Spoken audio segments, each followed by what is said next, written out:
Praise lord పిల్లలు. Day 15 మరి start చేసుకుందామా? మరి యేసయ్య తన కృపను అనుగ్రహించి గడిచినటువంటి 15 రోజులుగా ఈ విధంగా మనం Bible class, children's Bible class మనం ప్రతిరోజు కూడా నడిపించుకోవడానికి యేసయ్య కృప అనుగ్రహిస్తూ వస్తున్నాడు కదా. మీరందరూ ప్రార్థన చేస్తున్నారు కదా. సరే, మరి అందుకే ఈ యొక్క బైబిల్ క్లాసు మరి నిరాటంకంగా జరుగుతూ ఉంది. ఈ విధంగా సాధ్యమైనంత వరకు మనం ఈ బైబిల్ క్లాస్ని కొనసాగిద్దాం. ప్రార్థన చేసుకుందామా? మా పరిశుద్ధుడైన తండ్రి, పరిశుద్ధుడైన దేవ, నమ్మదగిన మా ప్రియ పరలోక తండ్రి, నీ పరిశుద్ధ నామాన్ని బట్టి వందనములు, స్తుతులు, స్తోత్రాలు చెల్లిస్తూ ఉన్నాం. గడిచినటువంటి 14 రోజులుగా తండ్రి ఈ యొక్క ఆన్లైన్ బైబిల్ క్లాస్లో మీ కృప అనుగ్రహిస్తూ నడిపిస్తూ వస్తున్నందుకే వందనాలు. ఈ దినము 15వ రోజు మీ కృపలో జ్ఞాపకం చేసుకునండి తండ్రి. ఈ సమయంలో తండ్రి ఈ యొక్క చిన్న బిడ్డల పరిచర్యలో కావాల్సిన కృపను గురించి సహాయం దయచేయవలసిందిగా ప్రార్థిస్తున్నాం. ఈ సమయంలో తండ్రి పాడేటువంటి పాటల ద్వారా తండ్రి నీ నామమునకు తండ్రి మహిమను తండ్రి ఫలించుకోవాల్సిందిగా ప్రార్థిస్తున్నాం. అదేవిధంగా ప్రభా వర్తమానం తండ్రి మేము వినేటువంటి పాటను కూడా మీ కృపలో జ్ఞాపకం చేసుకోనండి. మీ దాసురాల్ని మీ ఆత్మచేత అభిషేకించండి తండ్రి. అదేవిధంగా బిడ్డలు చక్కగా కంఠత వాక్యాలు నేర్చుకోగలుగుటకు, అదేవిధంగా ఇచ్చినటువంటి ఆర్ట్ వర్క్ కూడా చేయగలుగుటకు మీరు అనుభవిస్తున్న కృపను బట్టి వందనాలు చెల్లిస్తూ ఈ యొక్క తండ్రి మినిస్ట్రీ అంతట్లో కూడా మీ సహాయాన్ని అనుగ్రహించమని మా నిత్య ప్రభావ ప్రార్థిస్తున్నటువంటి వారందరిని బట్టి కూడా స్తుతులు చెల్లిస్తూ మా ప్రభువును మా రక్షకునైన యేసుక్రీస్తు వారి ఘననామంలో స్తుతించి ప్రార్థిస్తున్నాం తండ్రి. ఆమేన్.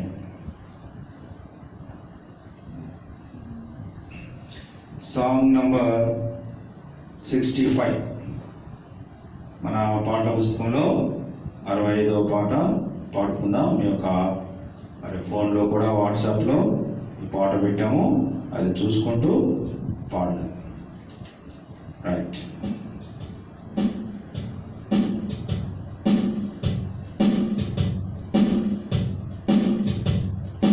ఉన్నత దేశమునకు వెళ్ళుచున్నాను, రక్షణోడలు నేను రక్షణోడలు.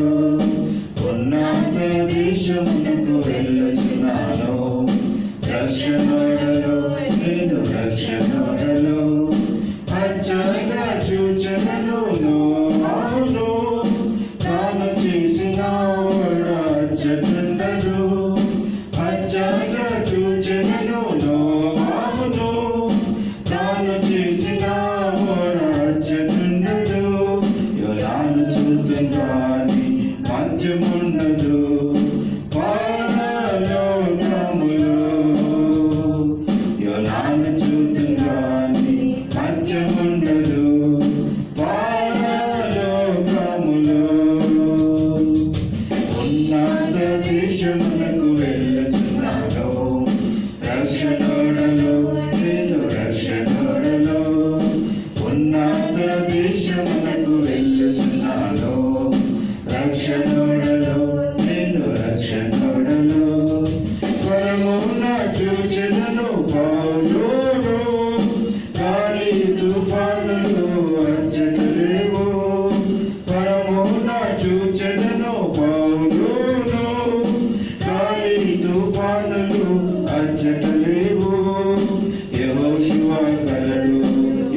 సాంగ్ నంబర్ 14, ముందునున్న వాటికై సంతోషంగా సాగుదాం.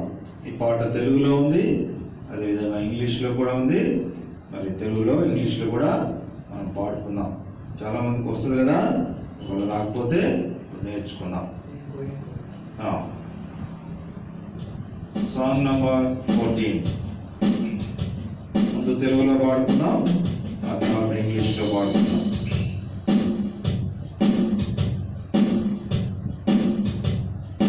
ముందునున్న వాటికై సంతోషముగా సాగుదాం, యేసు అడుగు వేసిన మార్గం ఎక్కి వెళ్ళుదాం. వేచి పతన మార్గము కోరుదమున్నతమైనది, ఇది క్రీస్తు మార్గము, దేవుని చరణ్. రమ్ము వెళ్ళు మార్గము, ఎదుగు మార్గము, యేసయ్య మార్గము, సత్యము జీవము. రమ్ము రారము బలముందరావా, దైవ ప్రేమ నడుపుచున్న మనము వెళ్ళుదాం. ఆయన జ్ఞానమందును సేవల బలమందుచు, ప్రేమ ఎందు ఎదుగుచు, కృపను పొంది ఎదుగుదాం. గురిని చేరుకొనుటకు పరిశోధనలు మనలను బలపరచి నిలుపుటకు క్రీస్తు సాయము. ఈ పాట ఇంకొంచెం హై అయింది, కాస్త తగ్గించి పాడుకుందాం. మళ్ళీ పాడదాం ఇదే పాట.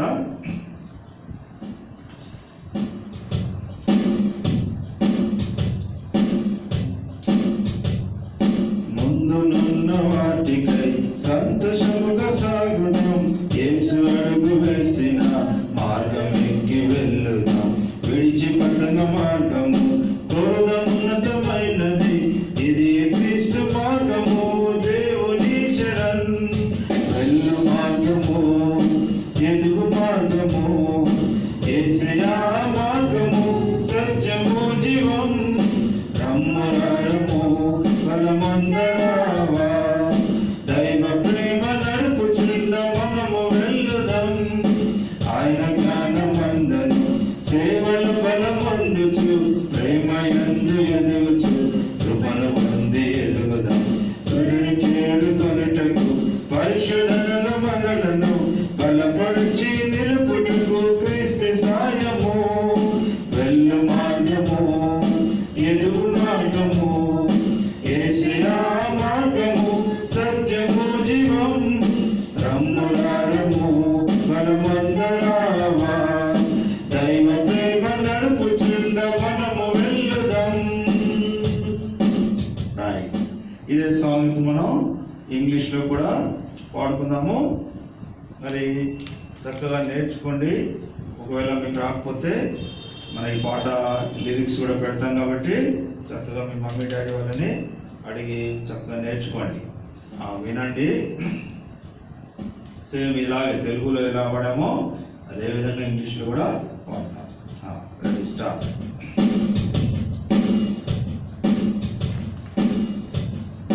Going for the gladness to walk life before us, climbing up the pathway Jesus feet have trod. We will soar the lowly and we choose the highway, for it is a Christ way that will lead to God. There's a way to go, there's a way to grow. Jesus is the way, the truth, the life we know. Won't you come along? Want to make me strong, and God's love guide as we know. Growing in His knowledge, growing strong in service, growing deep in love and growing sweet and true. Only Christ can help us reach the goal we've chosen, and in test and trial keep us strong and true. There is a way to go, there is a way to grow. Jesus is the way, the truth, the life we know. Won't you come along? Won't you build me strong? God's love shall guide us as we walk along. చివరిలో and God's love shall guide us అనే దగ్గర and God's love shall guide us as we walk along అనేది కలిపి పాడాలి. చూడండి, there is a way to go, There is a way to grow. Jesus is the way, the truth, the life we know. Won't you come along? Won't you make me strong? And God's love shall guide us as we walk along. And God's love shall guide us as we walk along. ఇలా లాస్ట్లో పాడితే సరిపోతుంది. Okay, ఇంకో song నేర్చుకుందాం. Praise the Lord. మరి ఇప్పుడు మనం new song అంటే అంతకుముందు పాడుకునేవే హిందీ సాంగ్ మీ అందరికి తెలుసు కదా. ప్రభుకి స్తుతికరణ మహాన్ హై. అందరు విత్ యాక్షన్ చేసుకుందాము. నుంచండి అందరు. ఒకసారి మళ్ళీ కొత్త పాటలన్నీ ఒకసారి రిపీట్ చేసుకుందాం.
ఇప్పుడు న్యూ సాంగ్ నేర్చుకుందామా. ఇది మన పాటల పుస్తకంలోనే ఉంది. 144 ఈజీగా ఉంటుంది. ఇది నో యాక్షన్ ఉంటుంది దీనికి. వినండి, ఇది లిరిక్ కూడా పంపించబడుతుంది. సో సాంగ్ ఏంటంటే come and go with me to my father's house, there is joy joy Joy.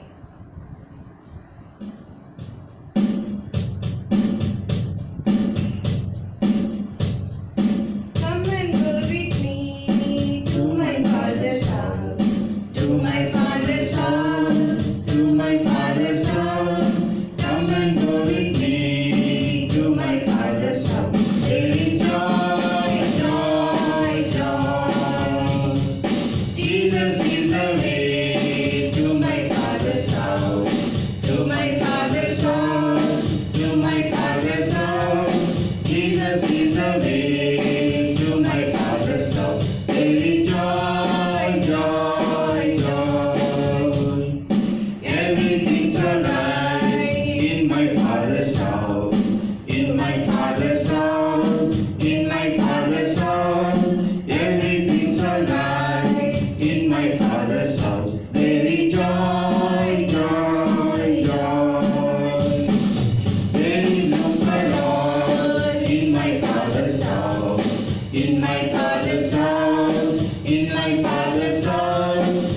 is room for all in my Father's house. There is joy, joy, joy. There is no more pain in my Father's house.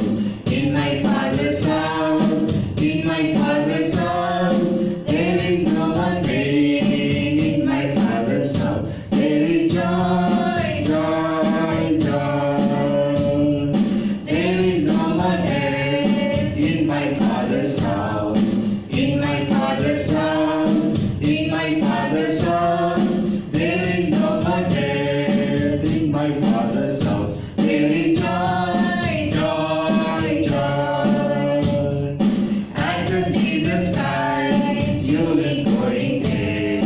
You'll be going there. You'll be going there. Accept Jesus Christ, you'll be going there. There is joy, joy, joy.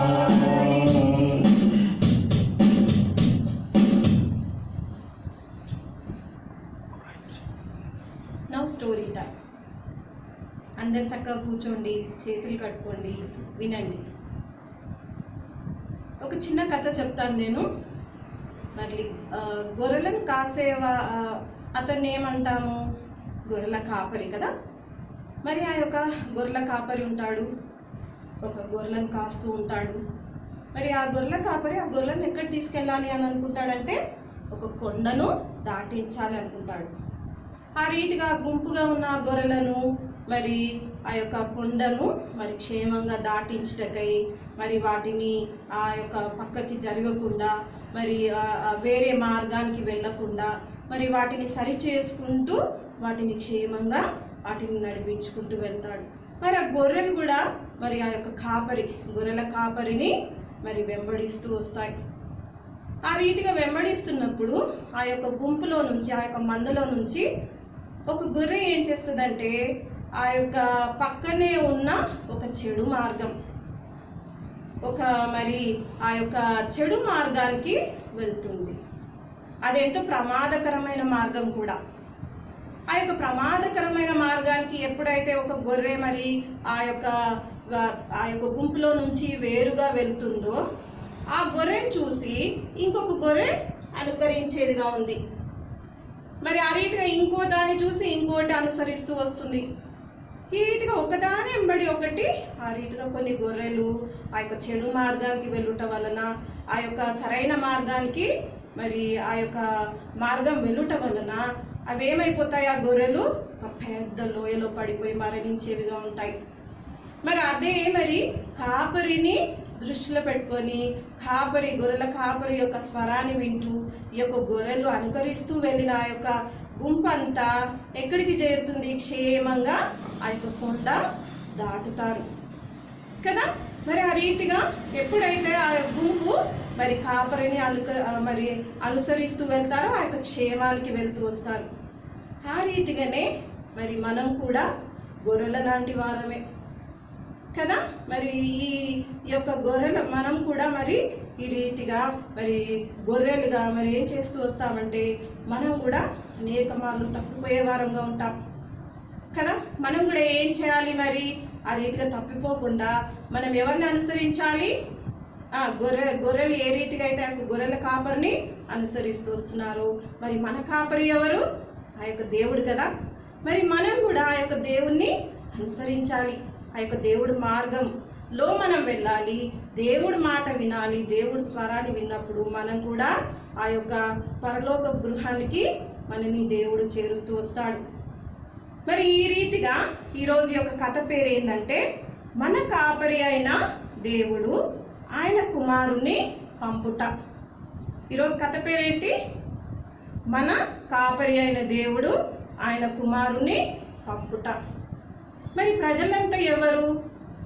గొర్రెలు. ప్రజలంతా గొర్రెలు. మరి ఆ రీతిగా మరి ఎవరన్నా ఒకరు ఒక చెడు మార్గానికి వెళ్ళారనుకోండి, మరి వారిని చూసి ఇంకోరు వెంబడించే వారుగా ఉంటారు. అది మంచిదా చెడుదా వారు గ్రహించుకోరు. కాకపోతే ఒకరిని చూసి ఒకరు ఆ యొక్క మార్గానికి వెళ్ళేవారుగా ఉంటారు. అందుకే మనకి ఎవరు అవసరము? ఒక కాపరి అవసరం కదా. అందుకే మన కాపరి ఎవరంటే మన దేవుడు. మరి దేవుడు ఈ యొక్క ప్రజలని నడిపించేవాడిగా ఉంటాడు. ఏ రీతిగా నడిపిస్తూ వస్తాడు? అనేకమైన ప్రవక్తలని, నాయకులని, న్యాయాధిపతులను ఏర్పరచుకొని ఆ రీతిగా ప్రజలని మరి నడిపించేవాడిగా ఉంటాడు. ఆ రీతిగా మరి నడిపిస్తూ వస్తున్నప్పుడు మరి ప్రవక్తకు చెప్తూ వస్తాడు దేవుడు, ప్రవక్తలకు చెప్తూ వస్తాడు ఏమని? నా యొక్క కుమారుణ్ణి నేను ఈ యొక్క లోకానికి నేను పంపిస్తాను. ఎందుకనంటే ఈ యొక్క పాపం నుంచి క్షమాపణ పొందుటకై, పాపం నుంచి రక్షణ పొందుటకై, పాపం నుంచి ప్రాయశ్చిత్తము పొందుటకై నా యొక్క కుమారుణ్ణి పంపిస్తాను ప్రవక్తలతో చెప్తూ వస్తాడు. ఎందుకంటే ఏ ఒక్క ప్రవక్త కానీ, ఏ ఒక్క మనుషుడు కానీ ఈ రీతిగా చేయలేరు, పాపానికి ప్రాయశ్చిత్తం చేయలేరు కదా. పాపానికి క్షమాపణ ఎవరు కూడా ఈ లోకంలో ఆ రీతిగా చేయలేరు. మరి ఆ యొక్క దేవుడు వాగ్దానం ఇచ్చినట్టుగానే, ఆ మాటలు చెప్పినట్టుగానే మరి అవన్నీ నెరవేర్చబడతాయి కొన్ని సంవత్సరాల తర్వాత. మరి అవన్నీ ప్రవక్తలు చూస్తూ వస్తారు. ఏ రీతిగా నెరవేర్చబడుతూ వస్తాయంటే ఆ యొక్క దావీదు మహారాజు యొక్క వంశావళి నుంచే మన యేసు జన్మిస్తూ వస్తాడు. అంతేకాదు మరి దావీదు ఏ పట్టణంలో జన్మిస్తూ వచ్చాడు? బెత్లెహేము. ఆ యొక్క బెత్లెహేంలోనే మన యేసయ్య కూడా జన్మిస్తూ వస్తాడు. ఆ రీతిగా ఈ యొక్క లేఖనాలు ఈ రీతిగా నెరవేర్చబడుట ద్వారా ప్రవక్తలు కూడా మరి తెలుసుకుంటారు దేవుడు చేసిన మాట, ఇచ్చిన మాట, దేవుడు చేసిన వాగ్దానము అనేక సంవత్సరాల తర్వాత నెరవేర్చబడుట ఆ యొక్క ప్రవక్తలందరూ చూస్తూ వస్తారు. మరి దేవుడు తన కుమారుణ్ణి తన పనికై సిద్ధపరుస్తూ వస్తాడు ఈ రీతిగా. మరి ఈ రీతిగా మనకు లాగానే యేసయ్య కూడా ఈ లోకానికి ఏ రీతిగా వచ్చాడు? పసిబిడ్డగా వచ్చాడు. ఈ లోకానికి పసిబిడ్డగా వచ్చాడు. మరి దూత కన్యక మరియకి దర్శనమిస్తుంది. ఏమని? మరి మరియ చాలా భయపడుతుంది దర్శనం వచ్చినప్పుడు. ఆ రీతిగా మరి దూత చెప్తూ వస్తుంది, మరియా భయపడకు, మరి నువ్వు మరి ఆ యొక్క పరిశుద్ధాత్మ ద్వారా మరి దేవుని శక్తిని పొంది నువ్వు ఒక కుమారునికి జన్మనిస్తావు. ఆ యొక్క కుమారుడి పేరు యేసు అని పెట్టాలి. మరి ఈ యొక్క యేసు మరి గొప్పవాడిగా ఉంటాడు, గొప్ప కార్యములు చేస్తూ వస్తాడు. ఆ యొక్క యాకోబు వంశస్థులందరినీ మరి ఏలేవాడిగా ఉంటాడు. మరి ఈ లోకానికి వెలుగుగా వస్తాడు. రక్షకుడు ఆయన, యూదులకే రక్షకుడు కాదు, మరి అందరికీ రక్షణ ఇవ్వడానికి, అన్యులకి రక్షణ ఇవ్వడానికి, ఈ సమస్త మానవాళికి రక్షణ ఇవ్వడానికి ఆయన ఈ లోకానికి వస్తాడు అనేసి ఆ యొక్క దూత చెప్తుంది. మరి ఆ రీతిగానే యేసయ్య ఎక్కడ జన్మిస్తూ వస్తాడు మనందరికి తెలుసు కదా. ఒక పశువుల పాకలో జన్మిస్తూ వస్తాడు. ఆ యొక్క పశువుల తొట్టిలో పరుండ చేయబడతాడు కదా. పశువుల పాక అంటే ఎలా ఉంటుంది పిల్లలు? మరి ఆ యొక్క అనుకూలం లేని ఆ యొక్క స్థలం కదా. మరి అక్కడ మరి ఇదంతా దీనుడుగా మరి కనపరుచుకున్నటకై మరి ఆ రీతిగా ఆ యొక్క మరి పరిస్థితుల్లో ఆ యొక్క మరి పశువుల పాకలో జన్మిస్తాడు. ఆ రీతిగా మరి దూత మరి ఆ యొక్క గొర్రెల కాపర్లకు కూడా దర్శనం అవుతుంది. మరి కనిపించి ఆ యొక్క దర్శనం ఇచ్చి గొర్రెల కాపరుతో కూడా చెప్తుంది. మరి ఈ రీతిగా యేసయ్య మరి బెత్లెహేంలో జన్మించాడు, మీరు వెళ్ళండి అనేసి చెప్పినప్పుడు వాళ్ళు ఎంతో సంతోషిస్తారు. సంతోషించి మరి ఆ యొక్క గొర్రెల కాపరులు, దీనులైన గొర్రెల కాపరులు మరి ఆ యొక్క బెత్లెహేంకి వెళ్ళి యేసయ్యను మొదటిగా ఆరాధించేవారిగా ఉంటారు, స్తుతించేవారిగా ఉంటారు. మరి ఈ రీతిగా యేసయ్య ఈ లోకానికి ఈ రీతిగా రావడం జరుగుతుంది. మరి అందరికీ లాగానే యేసయ్యకు కూడా ఒక కుటుంబం ఉంది. కుటుంబం అంటే ఏంటి? మరి మమ్మీ, డాడీ, మరి అన్నలు, చెల్లెలు ఈ రీతిగా ఉండడం. మనకు ఒక ఫ్యామిలీ ఉంటుంది కదా, ప్రతి ఒక్కరికి ఫ్యామిలీ. అలాగే యేసయ్యకు కూడా ఒక ఫ్యామిలీ. మరి ఇప్పుడు నేను చెప్తూ వచ్చాను కదా, మరి ఆయన తల్లి ఎవరు? యేసయ్య తల్లి ఎవరు? మరియా. తండ్రి యోసేపు. మరి యోసేపు ఏం పని చేసేవాడు? వడ్రంగి పని చేసేవాడు, కార్పెంటర్. మరి ఎంతో బీద కుటుంబం. ఆ యొక్క పని చేస్తేనే ఆ దినము గడుస్తుంది. ఆ రీతిగా మరి ఆ యొక్క పేద కుటుంబంలో ఉంటూ వస్తాడు యేసయ్య. మరి ఆ రీతిగా పెద్దవాడిగా అవుతున్నప్పుడు మరి ఆ రీతిగా తండ్రికి ఎంతో సహాయం చేసేవాడిగా ఉంటాడు. తండ్రి వడ్రంగి పని చేస్తూ వస్తున్నప్పుడు తిను కూడా ఆ యొక్క వడ్రంగి పని చేసేవాడిగా ఉంటాడు. ఆ రీతిగా మరి తల్లిదండ్రుల మాట వింటూ వస్తాడు. తల్లిదండ్రులకి మరి ఎంతగానో గౌరవిస్తాడు, సన్మానిస్తాడు, వారికి సహాయపడుతూ వస్తాడు పనులలో కదా. మరి మీరు చేస్తున్నారు ఆ రీతిగా. మరి మీరు అనుకుంటుండవచ్చు, మరి నాకు పెద్ద పెద్ద కుటుంబాల్లో నేను ఎందుకు జన్మించలేదని అనుకోవచ్చు కదా. మరి ఆ రీతిని అనుకోవాల్సిన అవసరం లేదు. ఎందుకంటే యేసయ్య మరి పేద కుటుంబంలో జన్మిస్తూ వచ్చాడు.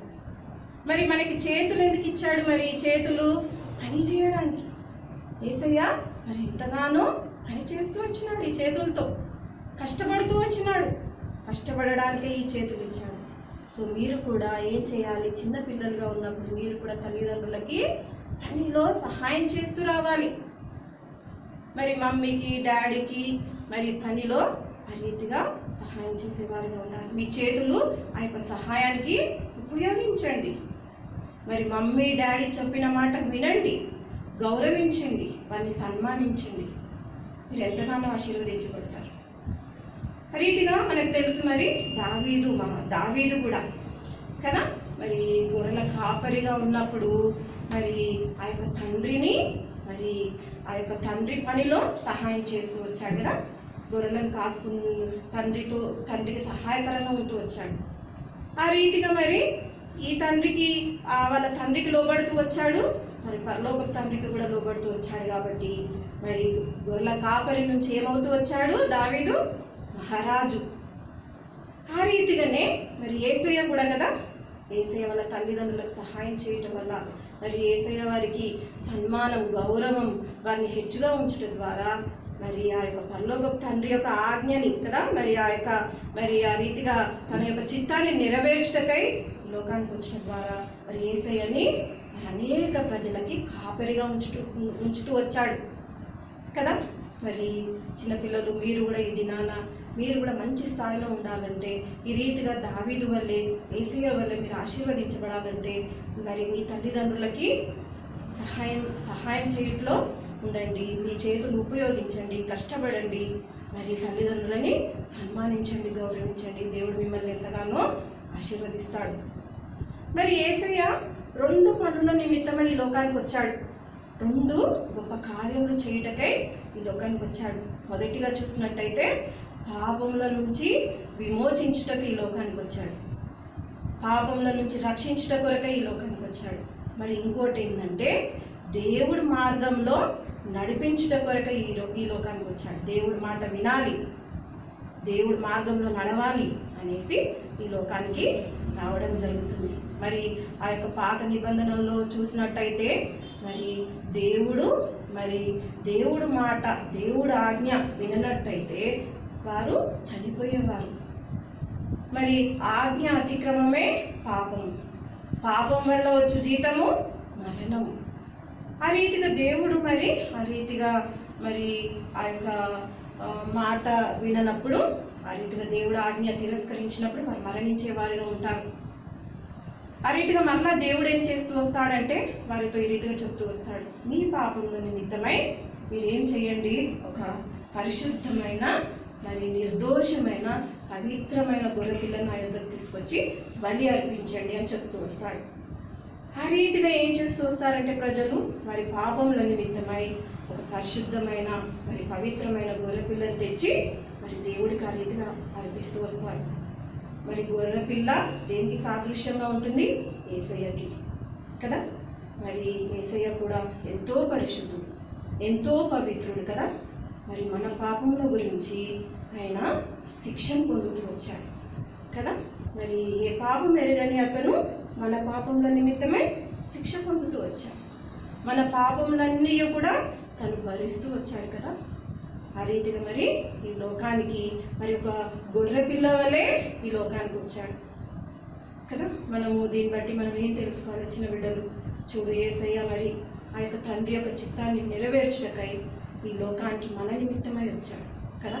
మన పాపములని క్షమించట కొరకై మరి పవిత్రుడు, మరి ఏ పాపం ఎరుగని యేసయ్య మరి పాపిగా ఆ కల్వరి శిలువలో చేయబడుతూ వచ్చాడు, శిక్షను భరిస్తూ వచ్చాడు. తండ్రి యొక్క చిత్తాన్ని కల్వరి శిలువలో నెరవేర్చుటకై మౌనం వహిస్తూ వచ్చాడు. ఇదంతా ఎవరి గురించి? మరి మన పాపంలో నిమిత్తమే, నీ నా పాపంలో నిమిత్తమే. మరి ఇదంతా మీరు తెలుసుకొని ఈరోజు మీరు అడగాలి యేసయ్యను నా గురించి గొర్రెపిల్లవలే ఈ లోకానికి వచ్చావు, నా పాపంలో క్షమించటకే నువ్వు పాపిగా చేయబడుతూ వచ్చావు, మరి పవిత్రుడవయ్యా అని మీరు ఈరోజు మీ మనసులో ఈ రీతిగా మీరు మరి అనుకోండి. మరి ఈ రీతిగా మీరు ఇంకా క్షమాపణ పొందకపోతే ఈరోజు ఈ రీతిగా ఈ యొక్క హృదయాలను ఈ రీతిని సిద్ధపరచుకోండి. మరి ఈ రీతిగా మరి దేవుడు ఏం చెప్తూ వస్తాడంటే, మరి ఆ యొక్క బాప్తిజం ఇచ్చు యోహానికి కూడా, బాప్తిజం ఇచ్చు ప్రవక్తకు కూడా మరి దేవుడు మరి ఈ రీతిగా చెప్తూ వస్తాడు. ఈ రీతిగా నా కుమారుడు ఈ లోకానికి వస్తాడని చెప్పినప్పుడు ఆ రీతిగా బాప్తిజం ఇచ్చు యోహాను మరి అనేకులకి ఈ రీతిగా ఈ మాటలు, ఈ యొక్క సువార్తను ప్రచురపరిచేవాడిగా ఉంటాడు. మరి ఆ యొక్క పట్టణాలకు వెళ్ళాడు, కానీ ఆ యొక్క యోర్దాను నది దగ్గర ఉన్న యొక్క అరణ్యంలోనికి వెళుతూ కేకలు వేసుకుంటూ ఆ రీతిగా పరలోక రాజ్యం సమీపించి ఉన్నది, మారు మనసు పొందండి అని ఆ రీతిగా కేకలు వేసుకుంటూ అరణ్యంలోకి వెళ్ళినప్పుడు అనేకమైన గుంపులు, చాలా మంది ప్రజలు గుంపులుగా ఆయనని వెంబడించేవారిగా ఉంటారు. మరి వారందరికీ చెప్తూ వస్తాడు యేసయ్య గురించి, మారు మనసు గురించి, పాప క్షమాపణ గురించి వారికి చెప్పినప్పుడు వారు ఆ రీతిగా మరి ఒప్పింప చేసుకొని ఆ రీతిగా బాప్తిజము తీసుకుంటూ వస్తారు. మరి ఒక దినాన మరి బాప్తిజం ఇచ్చి యోహాను దగ్గరికి యేసయ్య వస్తాడు. యేసయ్య వచ్చి మరి అడుగుతూ వస్తాడు, నాకు మరి యేసయ్య వచ్చినప్పుడు మరి ఆ యొక్క మరి యోహాను తన వైపు చూస్తాడు. చూసి ఈయనే ఆ ప్రియ కుమారుడు, ఈయనే ఆ యేసు ఆయన ఆయన ఆయన చూసి అన్నప్పుడు అందరు ప్రజలంతా ఆయన వైపు చూస్తూ వస్తారు. మరి యేసు ఇట్లా అంటూ వస్తాడు, యోహాను యేసు వైపు చూస్తూ లోక పాపములు మోసుకొను ఓ దేవుని గొర్రెపిల్ల అని అంటూ వస్తాడు. మరి యేసయ్య ఆ రీతిగా నాకు బాప్తిజం ఇవ్వమని మరి యోహానుని అడిగినప్పుడు యోహాను నేను నీ చేత బాప్తిజము పొందవలసిన వాడనని చెప్పు